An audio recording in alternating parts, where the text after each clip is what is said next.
হাসরের কঠিন ময়দানে আমার মালিক আল্লাহ ডাক দিয়া দিয়া কয়, নবী গো, সকলের আগে আপনি জান্নাতের দরওয়াজা খুলবেন। ওগো নবী, আপনি সবার আগে জান্নাতে যাবেন, তারপরে আপনার উম্মতেরা জান্নাতে যাবে। আমি জান্নাতে যাওয়ার আগে কেউ জান্নাতে ঢুকতে পারবে না, জান্নাতের দরওয়াজাও খুলবে না। আর যারা যারা কবরের ভেতরে শোয়া, সকলের আগে যাকে কবর দিকে উঠানো হবে সেটা হবে আমি মুহাম্মদুর রাসূলুল্লাহ সাল্লাল্লাহু আলাইহি ওয়াসাল্লাম। আমাকে আমার রওজার ভিতর থেকে উঠাইয়া বাহন দিয়ে আমারে হাসরের ময়দানে নিবি। সুবহানাল্লাহ।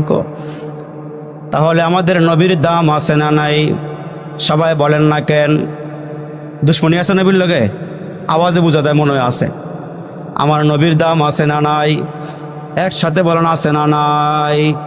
এ মুসলমান, ইহুদি ডাক দিয়া বলেন, বালতি কেমনে উঠাইবা? কেমনে বালতি উঠাইবা?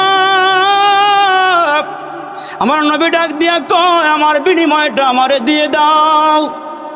এক বালতি পানি উঠাইলে 3টা খেজুর আমি পাবো। 8 বালতি পানি আমি উঠাইছি, আমারে 3 8 24টা খেজুর হাতে দাও। ইহুদি ডাক দিয়া বলে, বালতি উঠাইলে পরে বিনিময় দেওয়া হবে। অসুবিধা নাই, আমার নবী বরকতের নবী কুয়ার পাশে গিয়া হাতটা বাড়াইয়া দিছি, নবুয়াতের হাত। ও মুসলমান, পয়গরা হাত। ওই হাতওয়ালা নবী যখন কুয়ার ভিতরে হাতটা ঢুকাইয়া দিছি, হাতটা ঢুকাইয়া দেওয়ার সঙ্গে সঙ্গে ইহুদি তাকাইয়া দেখে হাত লম্বা হইতে হইতে বালতি পর্যন্ত পৌঁছে গেছে।